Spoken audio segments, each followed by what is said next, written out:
সকলে কৰিছে যিটো ঘটনা হৈ গ'ল সেইটো আমি একো কৰিব নোৱাৰোঁ what has happened we cannot undo it but what we can do we can see that it does not happen in the future মানুহৰ ঐতিহাসিক প্ৰবৃত্তিৰ সেই নোহালৈকে হয়তো এনেকুৱা হ'ব পাৰে কিন্তু সেইটো ডাঙৰ কথা নহয় ডাঙৰ কথা হ'ল যে চিকিৎসকসকলৰ ওপৰতে কিয় এনেকুৱা ঘটনা হয় এইটো মানে আচলতে কেইবাবাৰো ক'লোঁ কিন্তু ক'বলৈ ভাল লগা কথা নহয় 9 আগষ্টত আৰজিকৰ মেডিকেল কলেজত যি ঘটনা হৈ গ'ল সেইটো কাৰণে মই মহিলা হিচাপে ময়ো লজ্জিত আৰু অতি ক্ষুব্ধ মানে ভিতৰৰ যিটো দুখ আছে সেইটো প্ৰকাশ কৰিবলৈ খুব দিগদাৰী এটা কথা হৈছে যে এজনী 31 বছৰীয়া মহিলা ডাক্তৰ 36 ঘণ্টাৰ ডিউটিৰ অন্তত সেমিনাৰ ৰুমত জিৰণি লৈছিল সেই সময়তে এই গোটেই গ্যাংটো পুৰুষৰ আহি তাইক মাৰিলে বলাৎকাৰ কৰিলে আৰু কি কৰিলে মুঠতে যিটো শৰীৰ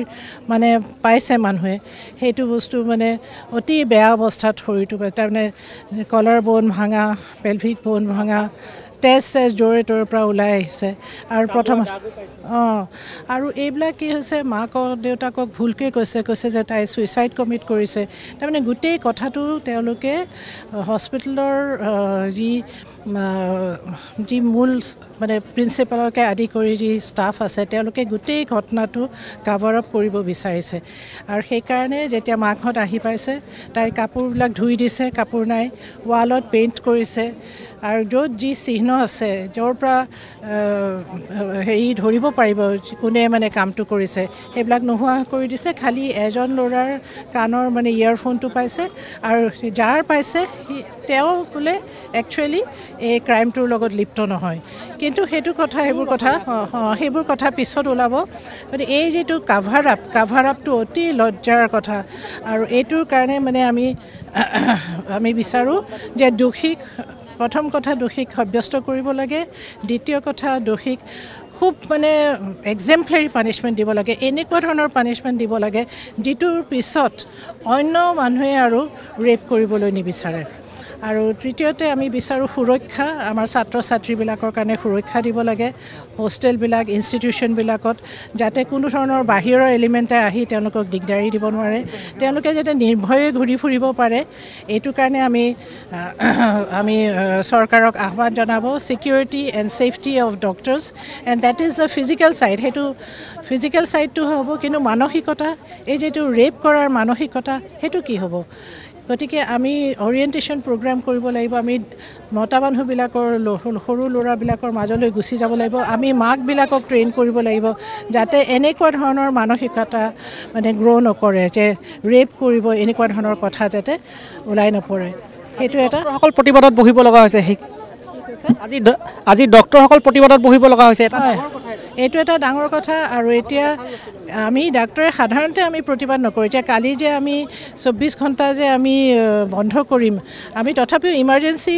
আমি খোলা ৰাখিম আৰু এইটো গোটেই ভাৰতবৰ্ষতে হ'ব এইটো অকল অসম বুলি নহয় এইটো আমি কৰিবলগীয়া হৈছে কাৰণ কথাবোৰে এক্সট্ৰিম পৰ্যায় পাইছে মানে লিমিট ক্ৰছ কৰি গৈছে ইয়াৰ পিছত আৰু কোনো মানে সহ্য কৰি থাকিব পৰা নাই আজি ইয়ালৈ যিবোৰ মানুহ আছে কাকো আমি পাৰ্চনেলি মাতা নাই চবেই নিজে আহিছে আৰু কিছুমান সমদলতো আমি দেখিছোঁ যে বাহিৰৰ মানুহ যি ডাক্তৰ নহয় তেওঁলোকো আহিছে কাৰণ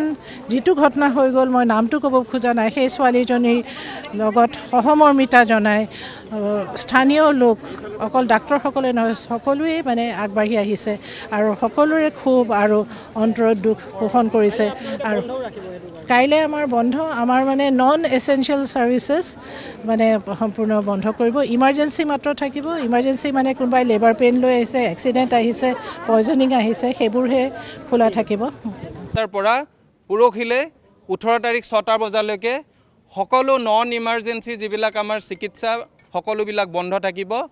গোটেই ভাৰতবৰ্ষতে এইটো আমাৰ এপিল কৰিছে আমাৰ ইণ্ডিয়ান মেডিকেল ছ'চাইটিৰ ফালৰ পৰা গতিকে আমিও আমাৰ সকলো অসমবাসীৰ সকলো চিকিৎসকে আমি অনুৰোধ জনাইছোঁ যাতে ইমাৰ্জেঞ্চিৰ বাহিৰে বাকি চিকিৎসাৰ পৰা সকলোৱে দূৰতে থাকে যেন কিন্তু এইটো আমি কিন্তু লক্ষ্য কৰিব লাগিব যাতে কোনো ইমাৰ্জেঞ্চি পেচেণ্টে যাতে তেওঁলোকৰ চিকিৎসা পোৱাত অসুবিধা নহয় আমি ডিউটিত নাথাকিব আমি পেচেণ্ট নাচাব পাৰোঁ সকলোৱে অনুৰোধ জনাইছোঁ নিজৰ জেগাত যাতে আমি থাকোঁ ধন্যবাদ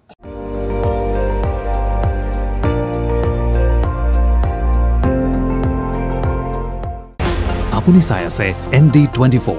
সৰ্বশ্ৰেষ্ঠ নহয় সৰ্বোত্তমৰ দৌৰত